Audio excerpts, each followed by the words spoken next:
बलि बलि का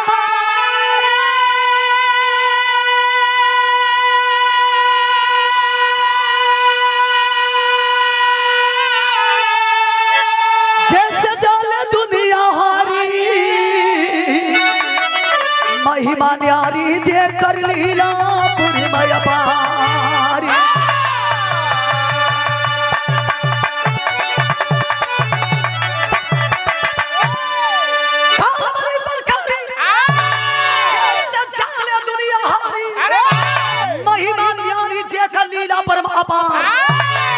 बिरहा टेरी के भाव लग गई बहादुर। हर मोररा होनहारी कोई कटारे ना डरी, होनहारी कोई कटारे ना डरी, तब मुट्ठी बांध के आई बजाइबा, मुट्ठी बांध के आई बजाइबा हाथ पसारी, होनहारी कोई के टारे ना टरी। काल न किसी को छोड़ा है और नहीं काल कभी किसी को छोड़ेगा। राजा हरिश्चंद्र जैसा इस धरती पे दानी कोई नहीं हुआ जब उनको समय नहीं छोड़ा। दुनिया के मालिक कृष्ण भगवान को जब समय नहीं छोड़ा तो फिर हम और आप किस खेत की मूल्य हैं।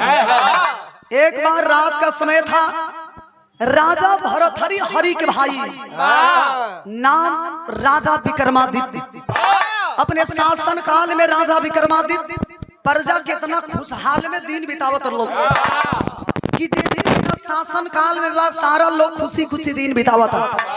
एक दिन रात के समय पर राजा विक्रमादित्य सपना देखत लोग कि धरती पर सबसे बड़ा हम ही बानी। आंख खुलल सवेर के बेला में पता लगावे खातिर दुनिया में चल दिहलो, चलो पता लगाई बे धरती पर का हमरो से बड़ा कोई व्यक्ति बा। आज जब पता लगावे चलन तो कवि जी बिरहा में तर्ज लिखत हलन बहादुर।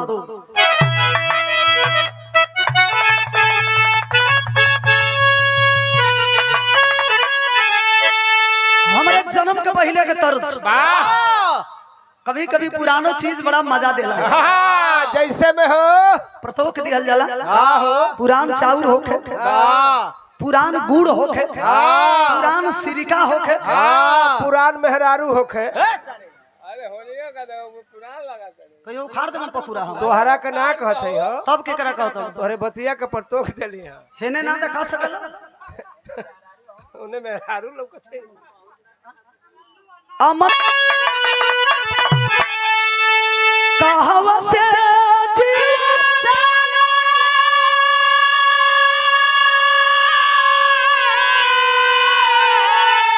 कहवा समाई गईले अरे बोल कहवा में बोले लमो कहाँ में लपटाई गईले।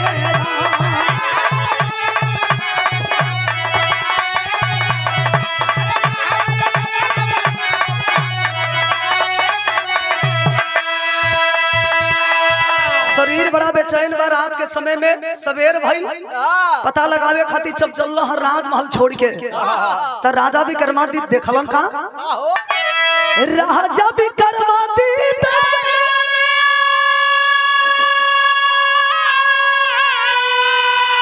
विपिन विजयी गईले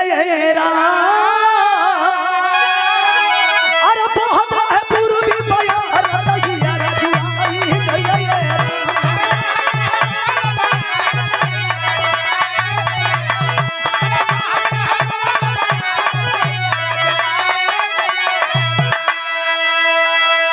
रास्ता पकड़ के जात आंख एकदम ऐसा ही फाड़ के देखो पता लगाना है मुझे इस धरती पे हमसे बड़ा कौन व्यक्ति पैदा हो गया।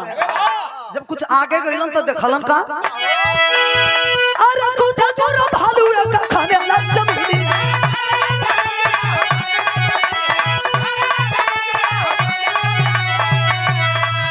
अरे भाई ना जगी तेरा जब देखते ही जुली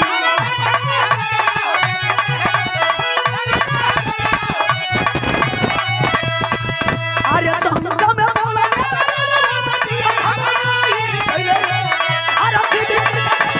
अरे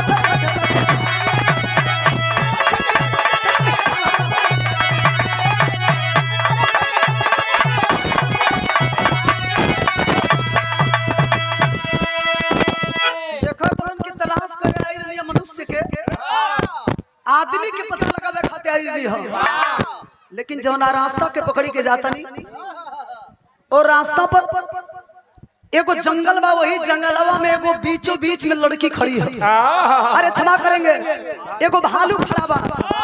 राजा विक्रमादित्य भालू के देखल, मन में सोचे लगलन कि आदमी रही तो हमारे ऊपर दया भी करी। अच्छा तो देखो ही कि भालू बड़ा छोट लागत है, जंगली जानवर। ये भालू भले ही छोटा है लेकिन मोटा है। ये साले ये करियवा के नजर अगर हमारा पर पड़ जाए, खड़े खड़ी जिंदगी ले ली के करम वाला सरदार ना होला। राजा विक्रमादित्य बगलिए में छोटी छोटी झाड़ी बा, वही में लुका गइलो। आ जब लुका गइलन तो भलुइया जान तनी का कइलस, 5 मिनट के बाद 18 साल की छोकरी बन गई। वाह 18 साल की लड़की। मास्टर उमरिए के तो दोस्त 18 साल के जब लड़की के रूप में भालू बनौलस, राजा विक्रमादित्य वही बिलुक्का से देखा था। बिलुक्का से झड़िया में ले झड़िया। बिल हती मुखी होले। अच्छा आ बड़का जोन छेदवा होला बड़का ओके बिलुक्का कहल ओके बिलुक्का कहल जाला। हाँ तनी फैल रहला फाड़ के वो झड़िया के वही में आ देखो तो कि देखी कि का करेला। 18 साल की लड़की बनल। बड़ी हाला बैठ जाओ, शांत रहिए आप लोग। बैठो। हाय देखी राजा विक्रमादित्य लुकाइल बनल। 18 साल के जब भालू लड़की बनल, तब तक ले दूगो राजकुमार घोड़ा दौड़ावत आवत लो। ला हाय आ गेल। हाय देखी आखिरकार वही झाड़ी में से राजा विक्रमादित्य नजारा देखत लो। भालू जब लड़की बनल तब आंख ओकर हाथ जैसे आम के फाड़ी। साला वोट कतरनी चाहू, गर्दन सुराही धार, साला पेट तब हाथ जैसे पुरैन के पतई है। औरी नीचे वो नीचे से का मतलब है?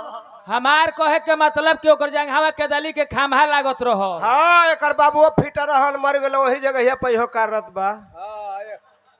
नापत मर गेल। एकरो बाख मुदाय लागल बा। बेचारा के मनोबल मत डाउन कर। जवानिए पे तो हम मार देबो लोकाए बेचारा के। बाबू मर गेल, मेहरारू के चलते बेटा के हत्या मत करो।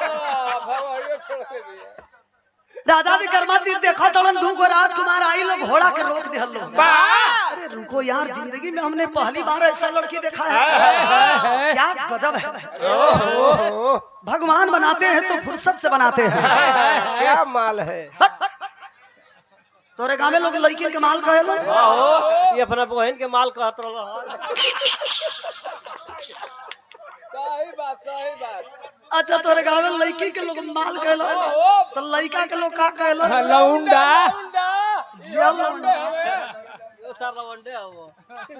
राजा विक्रमादित्य देखा तड़न दूगो राजकुमार आई लोग घोड़ा के रोक दिहल लो। यार जिंदगी में बहुत लड़की देखने जाए, गजब खूबसूरत है। लग रहा है जैसे ब्रह्मा जी को घूस दे करके बनाई गई है। लागल लो आँख से के बड़का राजकुमार उतरलो घोड़ा से कहलन, ए लड़की जरा करीमा मेरे पास आ। मेरे पास कम है, आओ कम टू। एक काम करो मुझे दोगी। दोगी लड़की अगला क्या बकता है रे। बक्सावन मत बोलो। वो बहन लगेगी क्या बकता है। छोटका राजकुमार कहलन कि इसे नहीं दोगे तो मुझे दे दो। दे दो। लड़किया कलश की देखा हम हमें का ना है, हम ऐसा वैसा लड़की ना है। धोखा नहीं मुंह बनौले बड़ा सही में साला ही दोनों लड़ा है। जल्दी मंगला पना दी। ये दोनों साले लार छुआने वाले जान गए। लड़किया कलश के तो लोग दे, लेकिन एगो काम कर लो, बड़का और ताके तो बड़का कैसे मारे हो। बड़का और ताके तो बड़का कैसे आंख मारे। अच्छा आ छोटका और ताके तो छोटका के मारे। मैंने दोनों गायब रहे का पारा पारी मारो थे। आई दोनों ना दे ही तोड़ा था लोग मिल जाते खाली तो राजमहल में ले चल दी जाए, स्पंज वाला तोशक लगाए के जिंदगी के आनंद उठाई थी। लड़किया कलश की देव तो लोग के, लेकिन सबसे पहले को काम करे को सबसे पहले जो मुझे पानी ला करके पिलाएगा उसी को मैं दूंगी। बड़का राजकुमार कहलन हम जाई ले आवे, उठाए के जब पानी चल रहा ले आवे तो बिरहा में तर्ज बदल गेल बहादुर।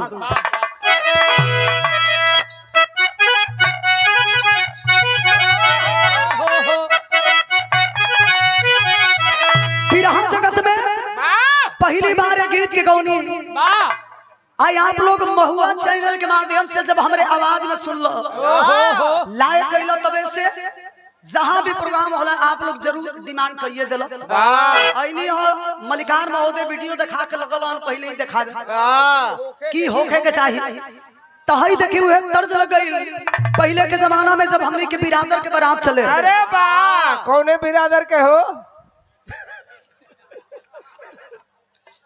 तोहरे बिरादरी भर हाँ आई अहिर बिरादर अरे वाह है बैला खोले वाला बिरादर हो बैला खोले वाला कम बोलिए परिवर्तन हो गया मुख्यमंत्री कहे में लाज लगत रहला ए घड़ी कुछ बदल गइल बा परिवर्तन हो गइल बा ई पियरका चचा हमें पियर का चाचा हो तब पहले के जमाना में जब हमने के बिरादर के बारात चले अच्छा तो वो जमाना गजब रहो हमारे पुरनका दादा लोग जब गाय चरावे जाए तो मोटकी लाठी यही कान्ही पर रख ले और वही लठिया में चमरऊ जूता टांग दे हाँ वही रेड़ी के तेल डाल कमच्छी कहाँ होखे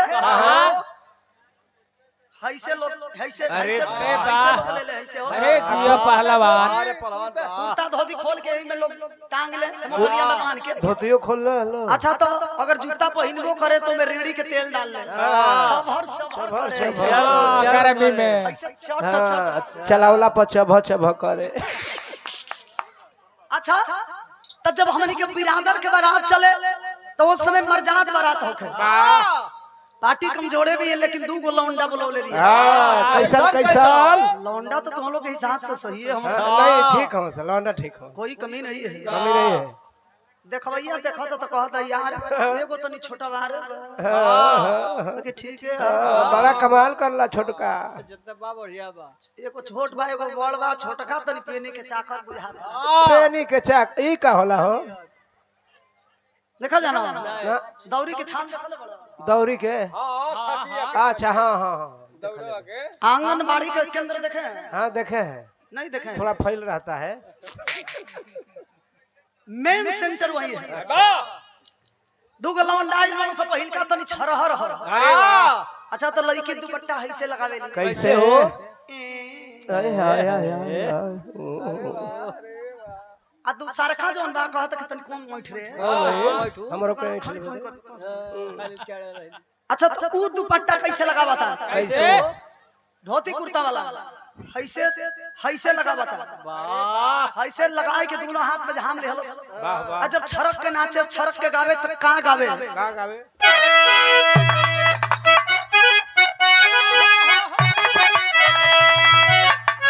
हाय हाय हाय रे कोनो दुल्हन के दुल्हा जान के वही चटकल में बोरा देना था दुल्हैया के लगा तो गलो गर्दा सरक जाई टीवी हो जाई तो गलो के कोनो कथरी ना झड़ो हां घरे के मट्टी टिक करे हैं पीने वाला अब की बार गइला तो जाय के वो छापाकल मरस के जान दे दे रोवत या रो के कहे अरे डूबी मोर भी बलमू जी अरे ओहो के सिटी मारत ए भैया ठीक है ए भाई मैडम चला एकदम ठीक है भाव लिखल गई अरे डूबी मोर भी जई बजो पूर्व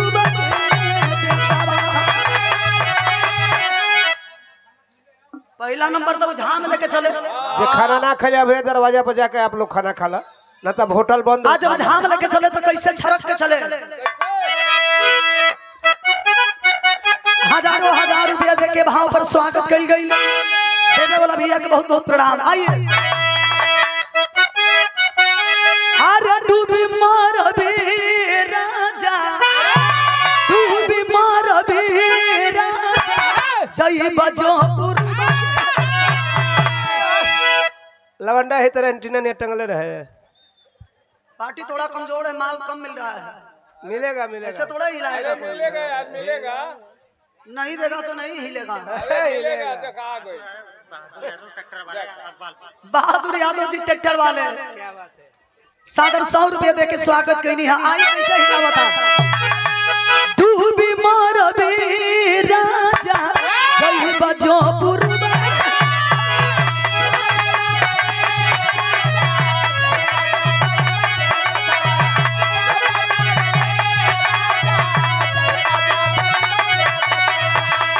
वही पुरब सवाय राजा जी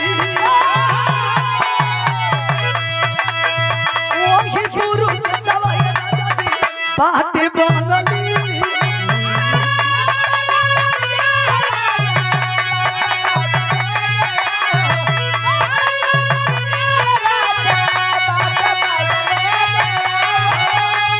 जादू चला है राजा जादू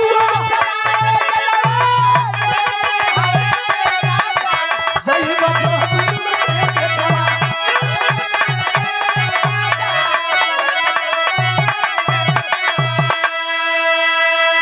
सर्कल और का करे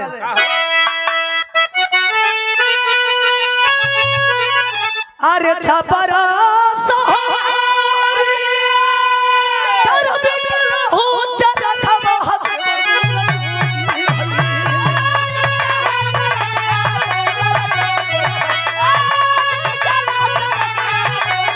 अरे चरखा हो मना गहरी तारी देवर मोरा जोगी भइले चरखा हो मना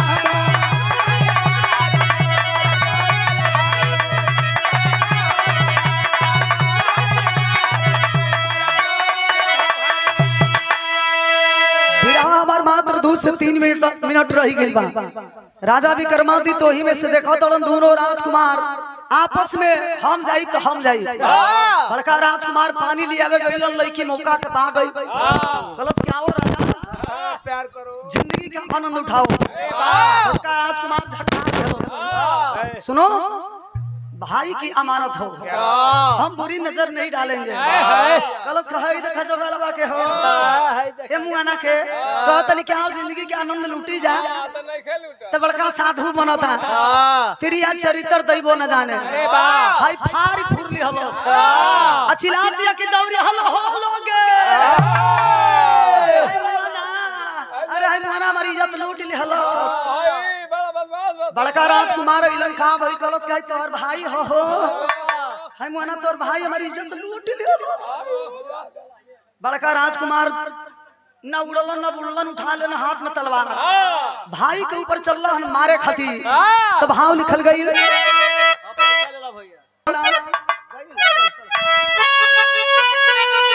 स्वर्गीय रामदेव गुरुजी के तर्ज लगिल बहादुर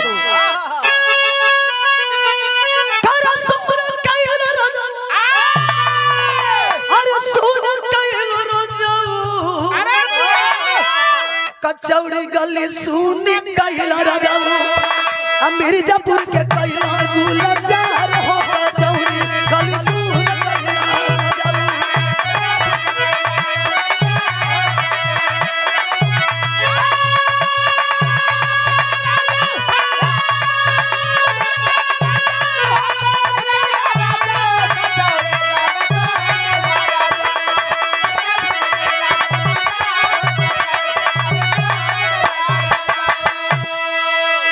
बहादुर यादव और अमरजीत यादव जी की ओर से रुपया का आशीर्वाद बहुत बहुत प्रणाम। तरह से बढ़िया बिरहा के फर्ज लिखे के पड़ो उजार दे भैया की घरवा उजार दे हो जाए जिंदगी बेकार होगी घरवा उजार दे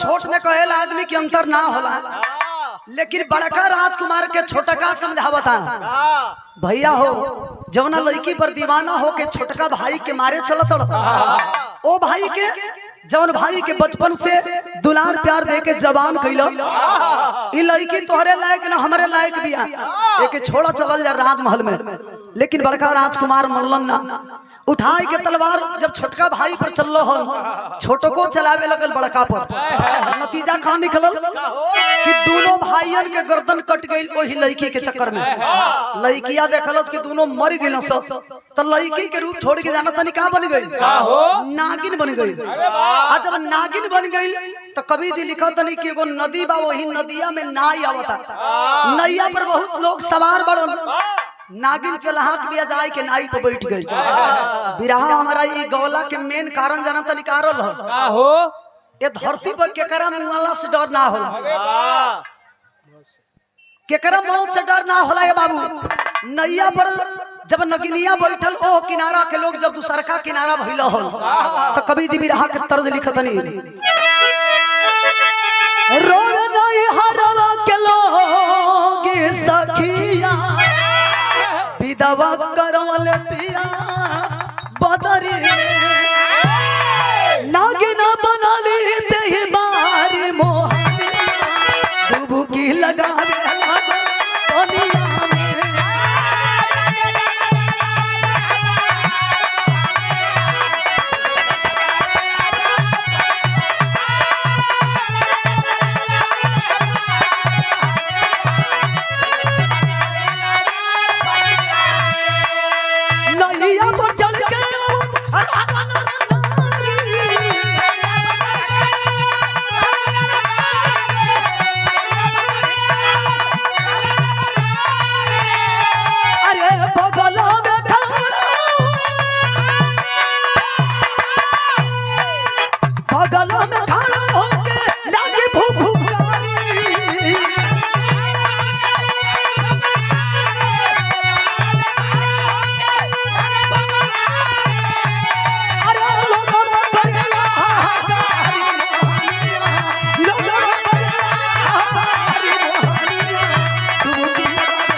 नागिन के डर के मारे जब दूसरका नैया पर लोग बैठल हो जानत नहीं से कहां भई आदमी के भार नैया सह ना पौलस नाई जब पानी में एने से ओने आदमी जब होलल तो अनबैलेंस होखे लगेले ओही के कारण से नाई पानी में डुबला के मतलब कि जितना लोग सवार रहल सारा लोगन की मौत हो गई देखलस कि मौज जना मर गइलो तो नागिन से जनत निका बन गई साधु बन गई राजा विक्रमादित्य के बर्दाश्त ना भई झड़िया में से निकलन जाए के साधु के लगे खड़ा हो गए और सवाल करते हैं राजा विक्रमादित्य कि आए पाखंडी साधु ये तो बताओ कि दुनिया के लोगों को मौत के घाट क्यों उतार रहे हो दोनों लड़कवन के का गलती रहल हो कि लड़की बन के मुआवले है नागिन बन के जितना लोग नैया पर बैठल रहन ओके मुआ देले अब साधु बनल बड़े अब का चाहत रहे नहीं बताओगे तो देखो हाथ में धनुष बाण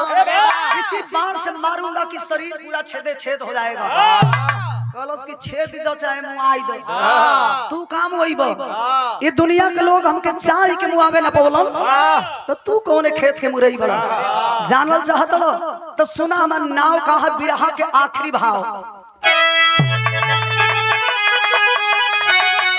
अरे छलकारी काहे तू बनला पुजारी छिपल भेदवा या जते बहुखारी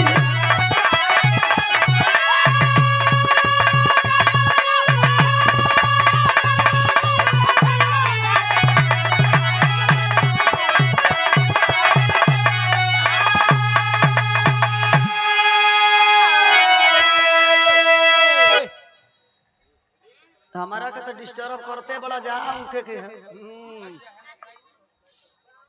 राखी प्रजापति जी स्वर्गीय चाचा जी के परिवार से सादर 101 रुपया मुन्नी दे के स्वागत के लिए बड़ी रंगमंच की ओर से आपके बहुत बहुत स्वागत बा आशीर्वाद बा बिरहा हमार आखिरी बा ध्यान दे जा राजा विक्रमादित्य से वह काल कहा कि मेरा नाम कालबली है। यह दुनिया के लोग मुझे कालबली के नाम से जानते हैं। जेकर जैसे मुँह के लिखा रहेला वह रूप बनाईला उनके मुआईला। बहादुर मठिया पर से हम निवेदन करब कि मलिकार महोदय आई हमरे नेताजी कुछ बतियावल चाहतन या देखे जो जूता चप्पल पहन के आवत नहीं जा मंच का एक गरिमा होता है। हम लोग बैठते हैं तो उस समय माँ का पहले आराधना करते हैं तो जूता चप्पल और थोड़ा ध्यान से बहुत बहुत प्रणाम आपके। काल बताया किस धरती पे मैं ही बड़ा हूँ। अरे वाह काल से बढ़ करके इस धरती पे कोई बड़ा नहीं है। हवा बन के, पानी बन के, मच्छर बन के, माछी बन के, बकरी बन के, बकरा बन के, जिसकी मौत जैसे लिखी होती है वही रूप बनाता हूँ, उनको मारता हूँ। दोनों भैया के मेहरारू के चलते मुँह के लिखा हुए जितना लोग नैया पर से डूब के मरल हन मुँह के लिखा हुए डूब के पानी में। साधु बनल बानी नंबर लागे वाला हो। राजा विक्रमादित्य कहलन भाग रे दादा एक नजर हमारा पर चल जाई तो हमरों के लिए बीती। तो इस धरती पे कौन बड़ा हुआ? काल। वाह वाह काल जैसे बड़ा जौना जब चाहिए जौना रूप में चाहिए मारी। पहला आदमी के फलाना के एक्सीडेंट हो गई। मीरा मूर्ति रही हनिहारी जीवन भेद भाई